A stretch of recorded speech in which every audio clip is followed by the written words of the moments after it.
Fotoğraf sanatsal bir ifade biçimi ama son yıllarda teknoloji sayesinde herkes fotoğraf çekiyor ve bu da sanat mı yoksa sadece bir görüntü mü tartışmasını gün yüzüne çıkarıyor. Oysa ki fotoğrafı sanat yapan şey teknik becerilerden daha fazlası. Sanatsal fotoğraf denilince akla ilk gelen estetik değer taşıması, izleyende duygu ve ifade yaratması, yaratıcılık barındırması gibi şeyler oluyor. Ama bana sorarsanız fotoğrafı sanatsal kategoriye sokan etmenlerden bir başkası da tekrar izleme değeri. Bir izleyici neden bir fotoğrafta uzun süre kalır veya ona tekrar bakma ihtiyacı duyar? Bu sorunun belli bir spesifik yanıtı olmadığı için konuyu kendi düşüncelerim üzerinden anlatacağım. Bu bahsedeceğim maddeler sadece fotoğraf için değil, resim sanatı için de geçerli. Sonuçta resim sanatında nasıl ki boş tuval ressam için doldurulması gereken bir unsursa, fotoğrafçılar açısından da kadraj fotoğrafı dolduracak boş tuval anlamına gelir. Yani tuvalin nasıl doldurulduğu önemli. Bu konuda şimdi madde madde ilerlememiz gerekirse ilk olarak bir fotoğraf veya resim olsun. Ben buna genel olarak eser diyeceğim. Bir esere baktığım zaman önce genel kompozisyonun ve renklerin beğeni için gözümü yakalaması gerekir. Bu kişiye göre değişen bir durumdur. Çoğumuz neyi neden beğendiğimizi bilinçli olarak bilmediğimizden bu genellikle anlık olarak gelişen bilinçsiz bir beğeni durumudur. Yani bir esere ilk baktığınız anda ya beğenir ya da beğenmezsiniz.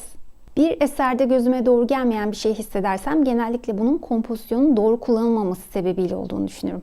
Mesela bazen bir fotoğrafta her şey harika görünür ama bir detay gözümü tırmalayıp durur.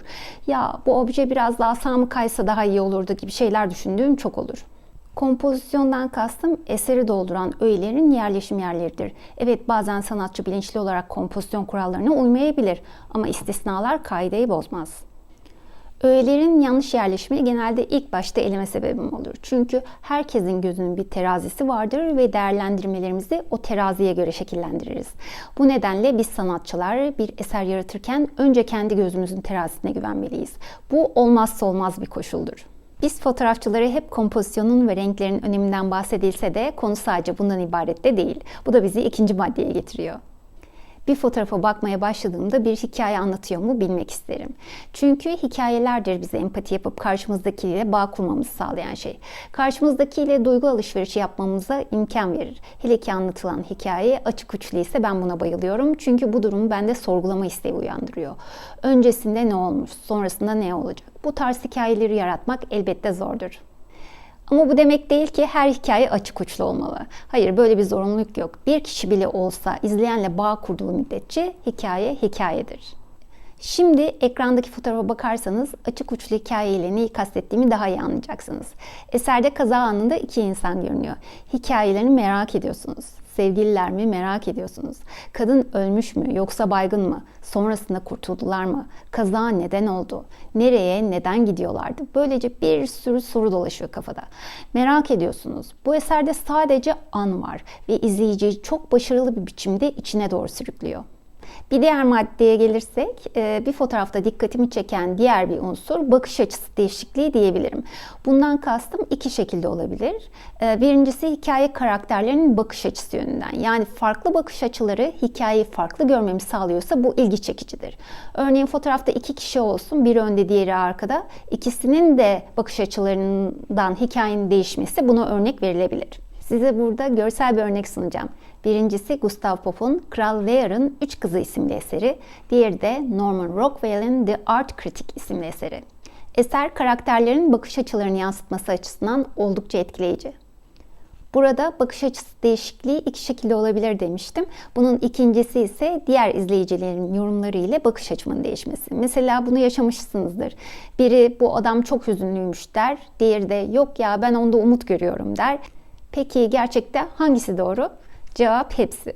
Bu durumda hoşuma gidiyor çünkü hiç düşünmediğim şeylerin de o eserden çıkarılması derinliğine işaret ediyor. Bir başka madde ise bir esere baktıkça gizli detaylar görmek çok ilgimi çekiyor. Gizli detaylar konusunda bir örnek vermek için Jan van Eyck'in Rönesans döneminde yapmış olduğu Arno Fili'nin evlenmesi eserini örnek olarak verebiliriz. Bu zaten çok meşhur bir tablo ve konumuz için mükemmel bir örnek. Biraz daha detay incelendiğinde karşı duvarda yer alan ayna içerisinde ressamın kendini de çizdiği ya da duvarda Jan van Eyck buradaydı 1434 şeklinde yazı yazdığı görülebilir. Bunlar gizli detaylardır. Bu konuya dönem ressamlarından örnek bulmak çok kolay. Bir de şöyle bir durum var. Fotoğrafta bir kedi vardır mesela arka planda ama o kediyi görmeden fotoğrafa bakan çok kişi vardır. Çünkü biz insanlar her ne kadar bir şeye bakıyor olsak da, ben buna kör bakış diyorum, detayları görmüyoruz. Esere baktıkça ve inceleyip üstüne düşündükçe o kör bakış kalkıyor ve detayları görmeye başlıyoruz. Kör bakışın ortadan kalkması bazen hemen olmuyor. Günler, haftalar, hatta aylar alabiliyor. Bununla ilgili çok çarpıcı bir anımı anlatayım size.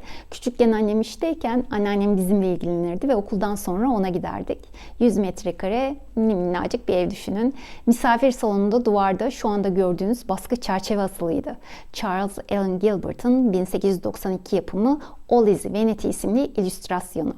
Küçükken bu resimden ne kadar çok korkardım size anlatamam. Sırf o kuru kafayla yalnız kalmamak için odadan kaçtığım çok olmuştur. Ta ki o kuru kafanın aslında bir ayna olduğunu anneannem söyleyene kadar. İşte o an bakış açım değişti ve resme farklı bir gözle bakmaya başladım. Kör bakış açım ortadan kalkmıştı ama dediğim gibi bu bir günde olmadı. Bir başka maddeye gelirsek 5 oldu sanırım. Bir esere baktığım zaman sanatçının veya fotoğrafçının teknik yeteneklerini de değerlendirmeyi seviyorum. Özellikle detaylar, kompozisyon, resim alanındaysa çizim yeteneği veya ışık kullanımındaki ustalık gibi teknik becerileri görmek beni etkiliyor. İyi bir sanatçı eserini oluştururken teknik zorlukları nasıl aştığını da aslında bize gösterir. Buna örnek olarak sevgili Brooke Shaden'ın serisinden örnek vermek istiyorum. Yaptığımız bir görüşmede bana bu fotoğrafları çekerken ne kadar gelgitler yaşadığından ve fotoğrafları teknik açıdan oluştururken yaşadığı zorluklardan bahsetmişti. Bu fotoğraflardaki tek model Brooke Shaden'ın kendisi. Dolayısıyla bir insanın kendini çok defa fotoğraflaması ve bu fotoğrafları doğru biçimde fotoğraf karesine yerleştirmesi çok büyük bir iş. Fotoğraflara bakınca üst düzey bir teknik ve bu tekniği oluşturmak için ne kadar çok kafa yorulduğu hissediliyor zaten. Biz fotoğrafçılar farklı teknikleri çok sevdiğimiz için farklı bir tekniğin önümüzde beceriyle yapıldığını görmek bizi cezbeder. Mesela arkadaşım Carolina Skorek uzun ışık bozlamaları ile yaptığı portre fotoğraflarını paylaşmıştı. Ben de onun yaptığı işin tekniğine hayran olup bunu YouTube üzerinden araştırdım. Bu şu anlama geliyor. O eser benim fotoğrafçı olarak bakış açımı genişletti ve ufkumuzu genişleten şeyler elbette ki kötü olamaz. Bu ufkumuzun genişlemesi olayı da illa teknik anlamda olmak zorunda değil. Bizim sınırlarımızı genişleten, farklı şeyler hakkında farkındalık yaratan, bizim bir üst basamağa geçmemiz için tetiş çeken şeyler buna dahil. Örneğin kadına veya hayvana şiddet temalı bir fotoğraf sizin bu konuda bir şeyler yapmanız ve değişime öncelik etmeniz için tetikleyici olabilir. Yine bu anlattığım şeyle ilgili başka bir şey söyleyebilirim. Bu da bizi 6. maddeye getiriyor. Bazen bir eseri beğenmesem bile eserin yaratıcısı ilgimi çekebiliyor ve o kişiyi takip edebiliyorum. Burada kastetmek istediğim o kişinin fiziksel anlamda çekici olması değil. Bu sebeple sanatçı takip edenler de vardır eminim ama benim burada kastettiğim o sanatçının karakteri. Bazen sanatçıların öyle renkli karakterleri oluyor ve onları takip eden toplulukla o kadar güzel ve sıcak bağ kuruluyorlar ki yaptıkları paylaşımlar ve iletişim becerileriyle onlardan da bu konuda öğrenebileceğim bir şeyler olduğunu sezinliyorum. Bu da tekrar izleme değerini arttıran bir durum sonuçta. Bahsetmek istediğim ve aklıma gelen son özellik ise benim de kavramsal ve sürreal fotoğraflardan hoşlanmam nedeniyle eserde sembollerden yararlanılması. Sembol dediğimiz şey hikayede kullanılan öğelere ve renklere başka bir anlam yüklenmesi olayı. Yani mesela bir kuş gördünüz, bu özgürlüğü, bir şemsiye korunmayı, kırmızı renk tehlikeyi sembolize edebilir. Orada görünenin ötesinde bir hikaye anlatılmak istenmektedir. Sembollerden faydalanmak da benim en sevdiğim şeylerden biri. Şimdi ekranda gördüğünüz fotoğrafımda da kuşlar hem özgürlüğü, hem insanları, hem de aydınlanmayı sembolize ediyor. Son olarak bu anlattığım şeyleri sadece fotoğraf açısından değil, sanatın her formu için kullanabilirsiniz. Ve kendi eserlerinizi oluşturmada bu söylediğim şeyler size rehberlik edebilir. O yüzden bir dahaki sefere bir fotoğraf ya da resim ya da görsel başka herhangi bir türde eser gördüğünüzde kendinize mutlaka ama mutlaka bu eseri neden sevdim veya neden sevmedim diye soru sorun. Ona vakit ayırın. Anlattığım şeyler çerçevesinde yorum yapıp görsel okuryazarlığınızı geliştirmeye çalışın. Emin olun, aldığınız cevaplar sanatsal bakış açınızın genişlemesine yardımcı olacak. Şimdilik bu kadar. Umarım yararlı olmuştur. Bir sonraki videoda görüşmek üzere.